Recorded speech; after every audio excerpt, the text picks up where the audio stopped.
Human touch will always be needed, no matter where technology is. AI is readily available. Narratives are a very important part of anything creative, in my opinion. How do you put your ideas forward to clients? There are a lot of times when you think of an idea and you're in like absolute love with the idea. You want that to happen. So you have to compromise. You have to like take a step down and see what the client needs. If you're not confident about what you've written or what you've made, then nobody else will be.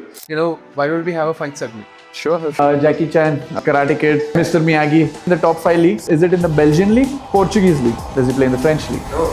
What?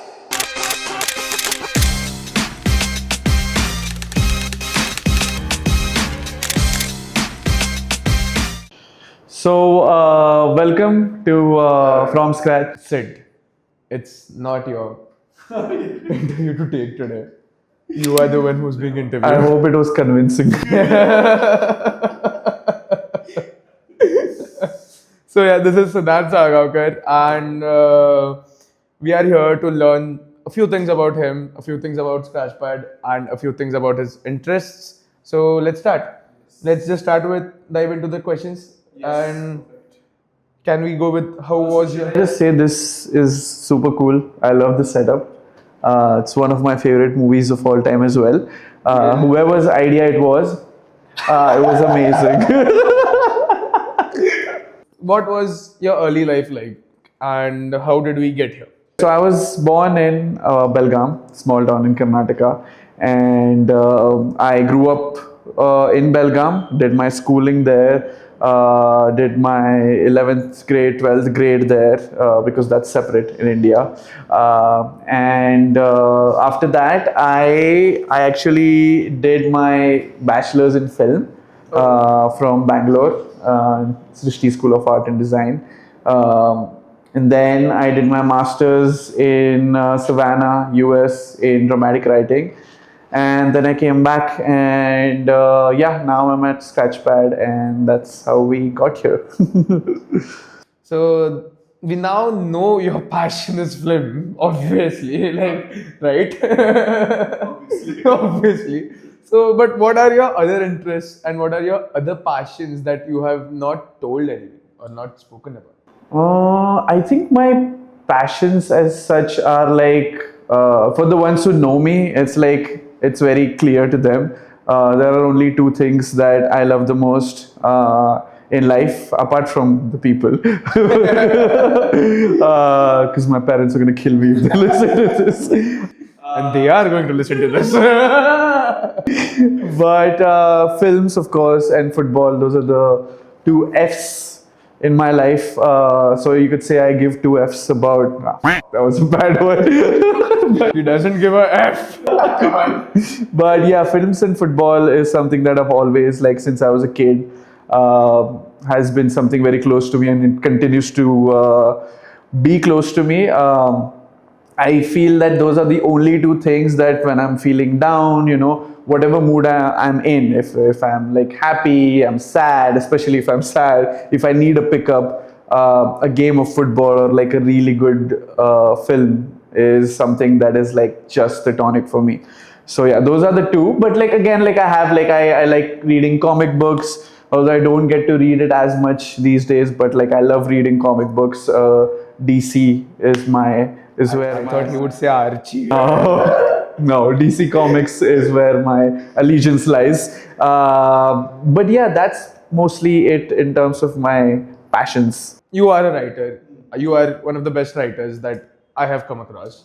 Thanks. I come across very few writers.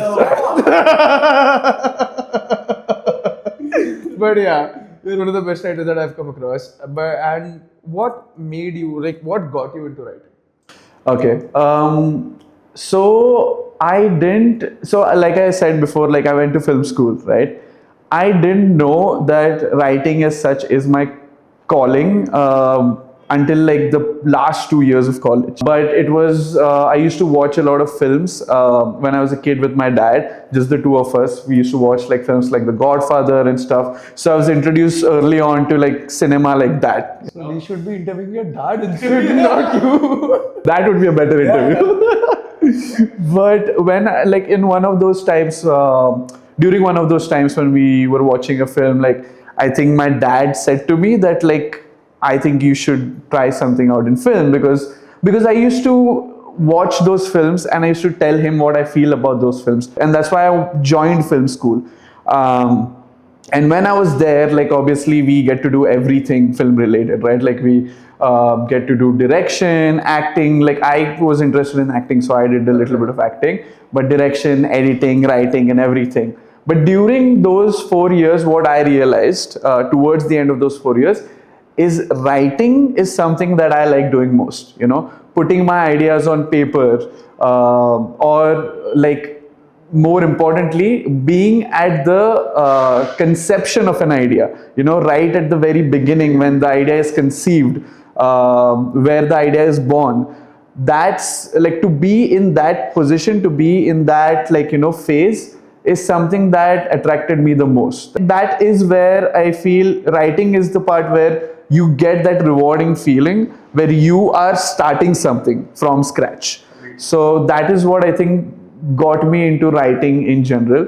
Yeah, what was the transition from the film world to the and to ad world like? Okay. How did you transition from like heavy sets Yeah. to something heavy sets again, but still something very shorter? The duration was very shorter, right? Yeah, so that is actually a very good point. The duration of it, right, is when you're in film, like a few of the differences I feel are, first of all, the duration bit. When you are in film, the ideas that you have and like the stuff that you make are slightly like longer. You know, I wouldn't say slightly, like a lot longer. You know, so when you, even at the conception point of an idea, you have the freedom to think about, like, you know, a larger story. You have the time to build a narrative. You have the time to, you know, introduce your characters and build them up.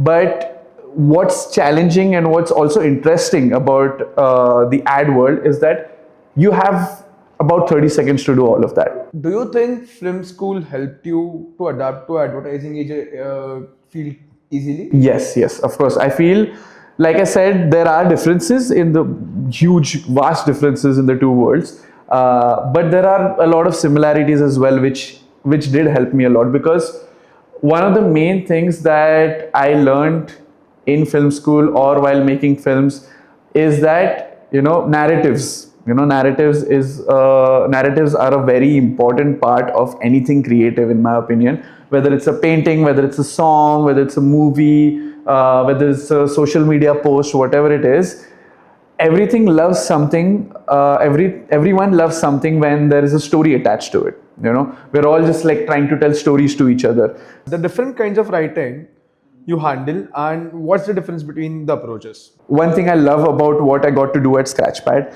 is that I got to broaden my skill set in terms of writing. You know, like I said, prior to this, I was just like involved in writing scripts, but here I got to explore the world of copywriting, content writing, you know, writing for performance ads, writing for websites, writing for you know, social media posts, writing for ad films. So it was a mix of everything, and the way you have to adapt to each and everything, that is again was something that was fun.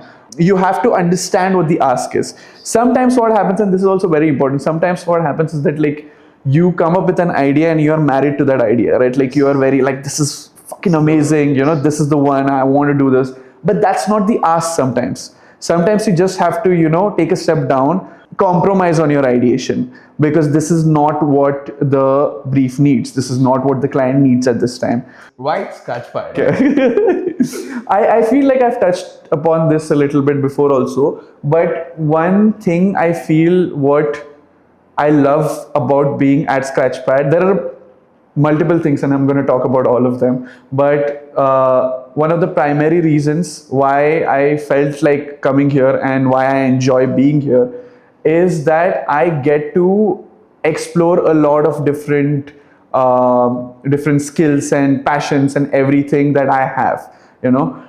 Despite having a particular title and a job role, I feel that I can, I have the freedom to explore everything, whether it's like, you know, acting for reels, Whether it's writing, of course, because that's how I get my bread and butter, or if it's directing, if it's just like suggesting some things at a different level. It's all of that, just having that freedom to do whatever, like not whatever I want, but He does whatever he wants. but having that freedom, I feel like the beauty of like working here is, even though obviously for official reasons there has to be a hierarchy. Now I can't just like walk up into the office and say I want shares, but but there is a sense of like democracy in the way we work here. I don't like, it doesn't matter if you're an editor or a writer or production or whoever it is. You can, like, your ideas will be respected. You can walk up to someone and you can tell them like, hey, this is what I think, like, can we work on this idea? Your idea will be respected, it will be entertained, and if it's a great idea, it will be made, it will come to fruition. Next question is, what sets Scratchpad apart from other traditional agencies? I feel one of the main things that sets Scratchpad apart, in my opinion, is the freedom you are afforded in terms of ideating and making stuff. Because I have a few friends in other agencies as well, and like the main gripes, the main complaints that I've always heard is that there is a certain set of guidelines that you have to follow, in terms of how you are going about with your work, and it at a point it becomes rigid in a sense. But that is something that I feel is not the case at Scratchpad. Even though there are a certain set of there are like some guardrails that you have to follow when you're like working for clients, that there are certain things that you have to keep in mind. But in terms of ideating itself, you have that freedom to just like throw out your ideas. We are done with some questions now, so why don't we have a fun segment? Sure. And in that segment, you will have to guess a few movies which I will be giving you clue to. Nice. And you have to do that in 1 minute 30 seconds. And there are some characters too. So yeah. Okay. And just 1 minute 30 seconds? 1 minute 30 seconds, characters, actors, and a few movies. It's a character. And it's one of the idiot. Amir Rancho. You did not read it. The character, person. Jaden Smith and this character have same movie. Jackie Chan, Karate Kid, Yes, right. Mr. Miyagi. No. What? No, you're close. You're close. Okay. Oh my God. Do you want to pass? Yeah, pass. Will Smith. Okay. Movie. Like the character, Will Smith played that character. Amazing movie. Can I get any more hits? I Am Legend, I, Robot. No, his kid was also in that. After Earth, Pursuit of Happiness. Yes. Okay. A great Indian film. Okay. And it is based on greed. It is based on the seven sins. It's an Indian film? It's an Indian film. Not exactly the seven sins, but the Satkur Maaf? no, but greed. Greed is the like base of this film. Oh my God. And it was very underrated at the start, and later it became understood by people. Not Of thesis. no. It was in Marathi too. It was Marathi. Not exactly Marathi, but it was in Marathi too. Like the actors are Maharashtrians. Actors are Marathi. Can I get any other clue? The one word. Yeah, obviously. What can other clue be? Oh, gold coins. Oh, Tumbad. Perfect. Yes. Okay, so this is a football, right? Yeah. And here we will, you have to ask us questions. Okay. Basically 20 questions, but we will reduce it down to 10 questions because Okay. football is your passion and you have to do it in 10 Okay. questions. And that's no pressure at all. It's a player. Is he English? No. Does he play in the Premier League? No. La Liga? Used to. Is he a current player? He still plays, yes. Okay. Is he a striker? No. Is he a midfielder? Yes. Is he German? No. Okay, we want a hint. Yes. He's from Madrid. Oh, Freddy Valverde. Was from Madrid. Is he Croatian? Yes. Luka Modric. Okay. Team or player? Okay. Huh. Go. Does he play in the Premier League? Used to. Does he play in the? Is he a current player? Retired. Is he a striker? Was he a striker? Yes. Sir? Did he play for France? No. England? Yes. Wayne Rooney? No. Alan Shearer? No. What the did he retire in the last 5 years? Yes. Was he a good player? For the club he used to play, he was the best player for them. Liverpool? Not Liverpool, but same. Everton? Jamie Vardy. Exactly. Dude. This is a new player now. Yes. It's a forward, is what I told. Does he play in the Premier? Is he current player? Yes. Okay. Does he play in the Premier League? Yes. Does he play for Manchester City? No. Does he play for Manchester United? No. Any of the top Big five, six. Big Six? Yes. Okay. So then, does he play for Liverpool? Yes. Is he French? No. Is he Swedish? No. Is he Italian? No. Sir, come on. Is he Egyptian? Liverpool. Yeah. Mohamed Salah. This one is a team. And you start. Okay. Is the team in the top 5 leagues? No. Okay. Then is it in the Belgian league? No. Portuguese league? No. Is it in outside the top 5? Which are the? Is it in the Russian league? No. Still Europe. In Europe, but not. Yeah. Okay, I'll give you a hint that is not regarding to football at all. Okay. People go there for hair transplant. Oh, Turkey. Yeah. Galatasaray. Yes, exactly. This is a player. Okay. Again, let's go. Is he a forward? Yes. Does he play in the Premier League? No. Used to. Okay, so he's not a current player. Is current. Does he play in the Spanish league? No. Does he play in the Italian league? No. Does he play in the French league? No. What? Does he play in the German league? No. You said he's a forward, right? He's a forward. African? Yes. Sadio Mane. Yes. Yeah, so we are done with the fun segment and it was really, really fun. Though Sid performed very poorly. I did well with what I had. He did. I think. How do you, put your ideas forward to client? Because client, it is somewhere clients versus ideas. Yeah. And how do you put forward your ideas and how do they take it and how you make them understand? The thing about this is like what I mentioned earlier, right? That there are a lot of times when you think of an idea and you're in like absolute, like you're in love with the idea, you want that to happen, but it's not the brief, it's not the need of the hour. So you have to compromise, you have to like take a step down and see what the client needs. If you're not confident about what you've written or what you've made, then nobody else will be. So you yourself have to be familiar with your idea and be ready for any question that the client throws at you. But it's up to you to like do your best to try to push your idea forward. That is also like taking into consideration suggestions from client and your team as well. So this brings us to the final question of the video, and that is, what is the future of writing and AI? Disclaimer, Sid is an AI hater.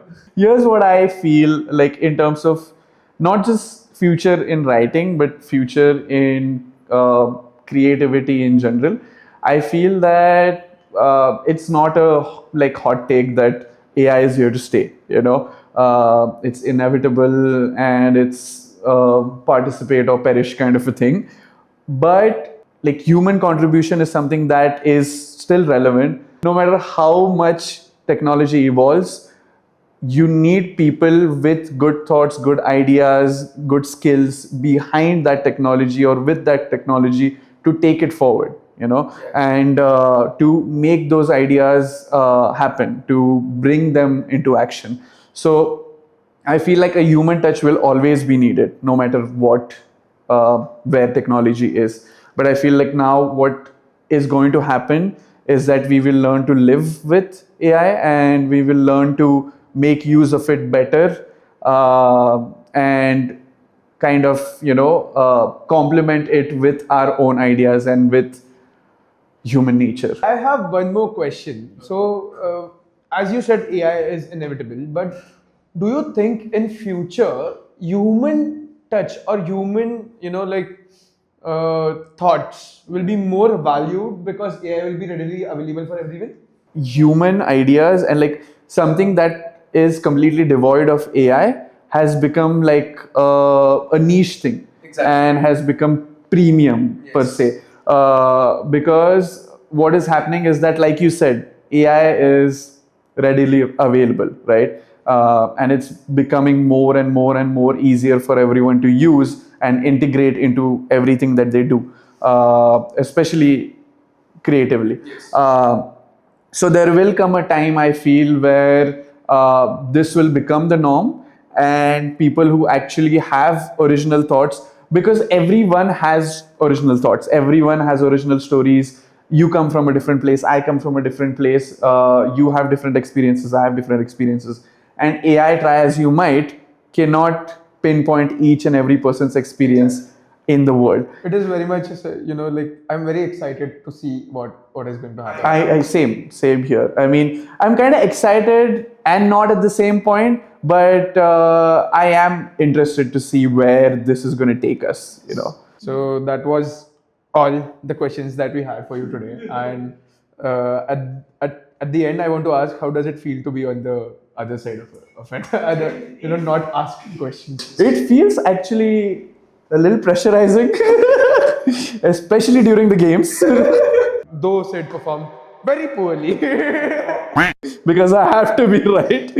But it is fun, and it feels good to know that there are people out there, even though there may be 3 or 4, that give a fuck about what I think. So yeah, it was great to have you as a host. Thank you. Jokes sometimes, but it was great. It was amazing. Who's saying oldie? You won't even get my jokes. So is already packing up.